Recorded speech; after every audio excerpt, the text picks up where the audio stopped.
I gotta do a little quick video on how I cook my pork belly. This is a whole piece of pork belly. I don't know how many pounds it was. It was 2.24 pounds.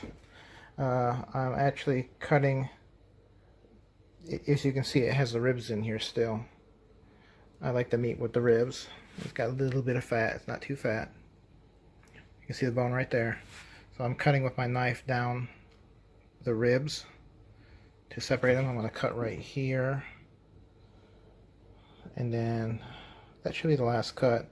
Then I'm going to go ahead and season this with my, I use some Dasovich soy sauce, not soy sauce, actually vinegar,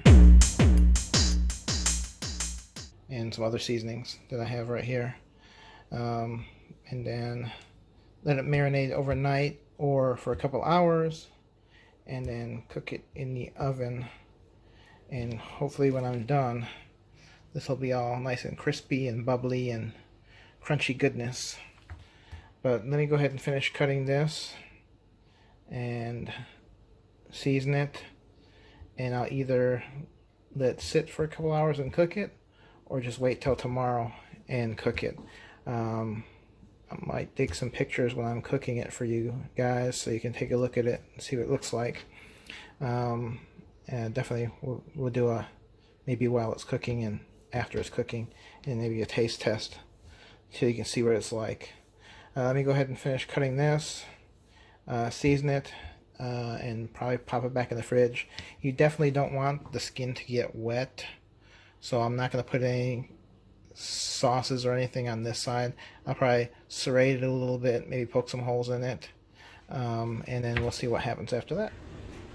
What I'm going to do is I'm going to put 1 to 2 cups of water in the bottom of this pan, so when I cook the pork, that it does not dry out underneath. We want the pork to be juicy on the bottom and very dry on the top, so that skin will be all crispy. So 2 cups of water, 1 to 2 cups of water on the bottom of the pan, so when you bake it, the steam from the water will come up and it'll just keep the pork moist on the bottom.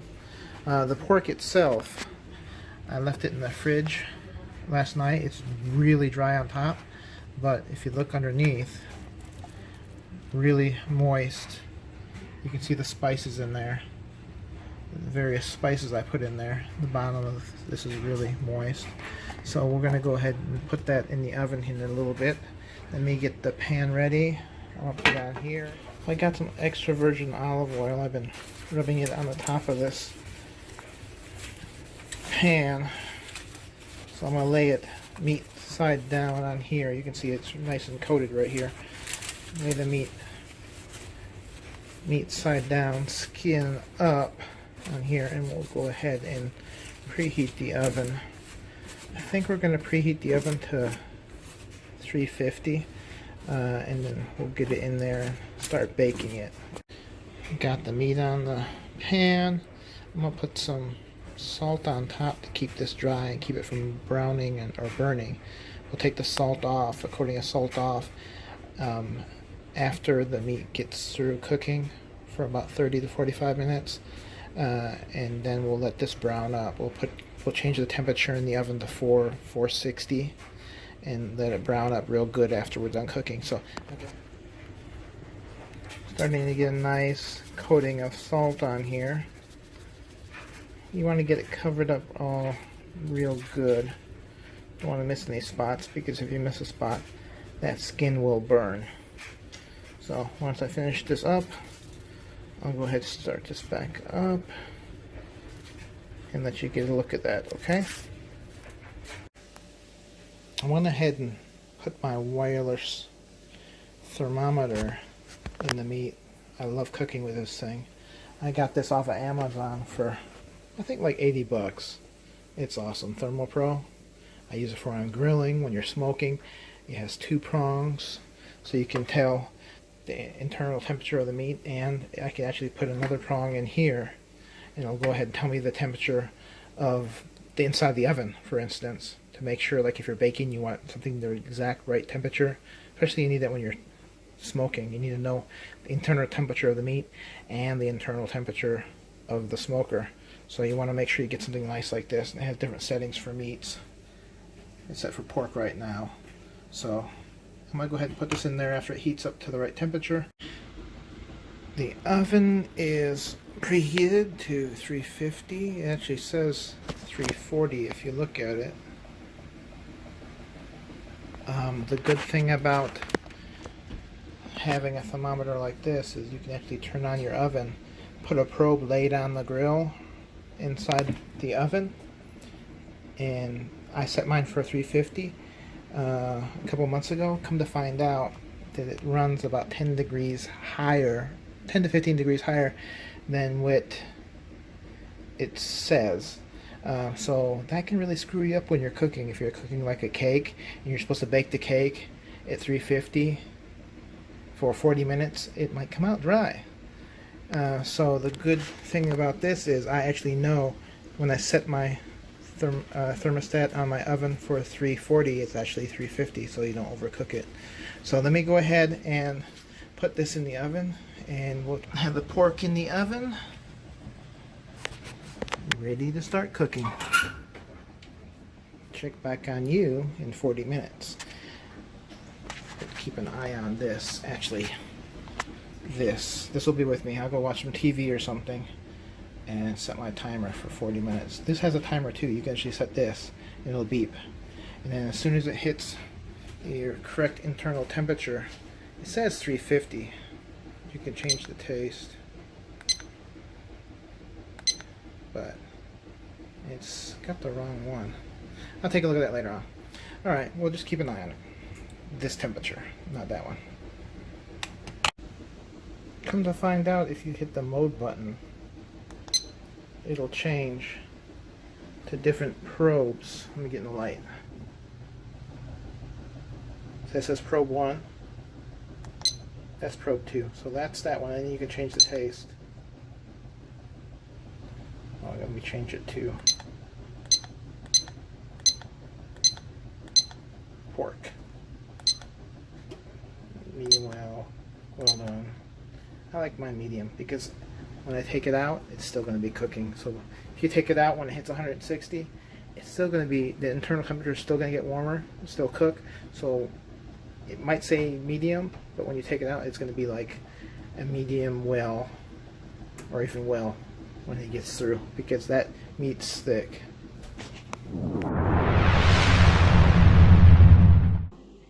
Okay, it's been 40 minutes. We're going to go ahead and check on the meat. Looks like the internal temperature is 123 degrees. Let's take a look at it. Looking really good. So we'll take this meat out and we'll take that salt off the top. Bump up the temperature to, I think, 450, 465, and pop the meat back in there and get a nice crisp coating on the top of that skin. So we're going to take the salt off of here. A lot of it sticking together.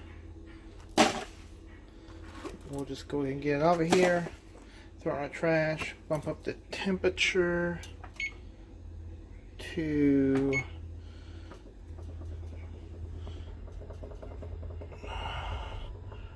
I'll put it at 450. Should have it at 465, but this thing runs hot. So we'll get the rest of the salt off of here, wipe it off, make sure there's no salt on top of the skin, and pop it back in the oven. So I brushed all the excess, salt off the top of the pork. It looks shiny because it's kind of dry. The only wet spot I could see is like right in here and maybe a little right there. But once it gets cooking at that 465 degrees, this should dry out pretty good.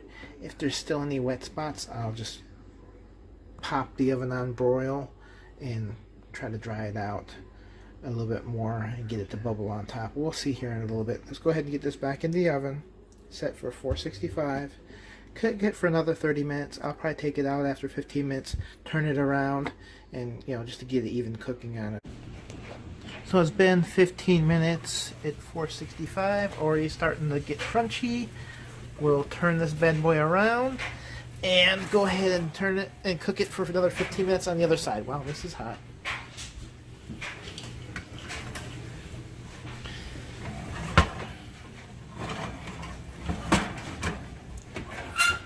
We'll give it another 15 minutes and see how she looks.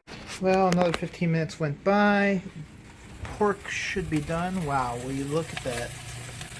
All crispy and bubbling. Let it cool down, plate it on the cutting board, and we'll go ahead and cut it up, separate the bone from the meat, and do a taste test. By the way, the temperature is at 182 now, so like I said, it'll come out to a well done or a medium well when you're cooking this. So when I take it out, it's going to continue to cook. So let me take it out, cut it up, and we'll check it out. Just took it out of the oven. It looks wonderful. You can see the bone right there. There's ribs in this meat. I did cut well, you saw the picture beforehand. I did cut down beside each bone, so it'll be easier to cut. Listen to this. Crunchy. The only place that's not crunchy is maybe right here and right here. The rest of it is gonna be wonderful. Let's let it cool down, then we'll go ahead and get into it. So now I'm gonna try to separate the meat from the bone, and then we'll cut it up into cubes. You can see the bone in there.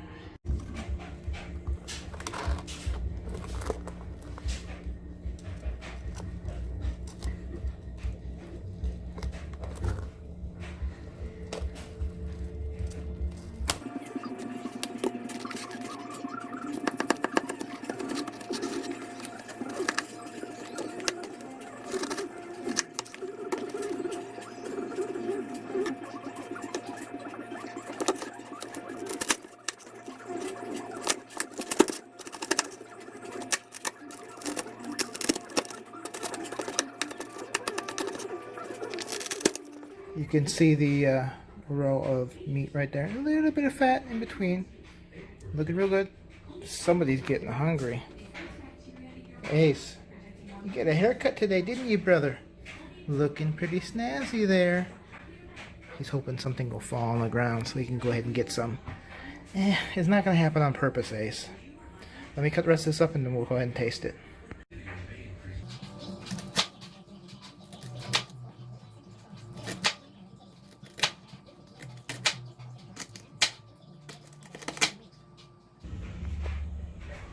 Okay guys, I cut it up.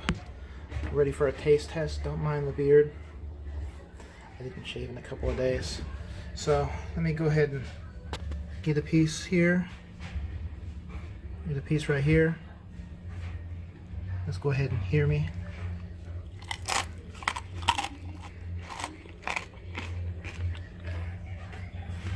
Tastes real good, not overly seasoned, not too salty. Some of the pieces that are on the outside, if you don't get all the salt off, it might be a little bit salty, but it's turned out real good. Very tasty, juicy. It's not overcooked. If you heat it up the next day, as long as you don't cover it up while it's hot, that skin will stay crunchy. If you let it cool down uncovered, it'll be fine. If you cover it up and in a Tupperware or something like that, that skin will get soft, and the next day it'll be not really rubberish, but it'll be chewy. It won't be crunchy like you would like it to be. If you let it cool down the way it is, uncover it in a container, and then after it's cooled down, put it in the fridge. The next day when you heat it up, it should be crunchy.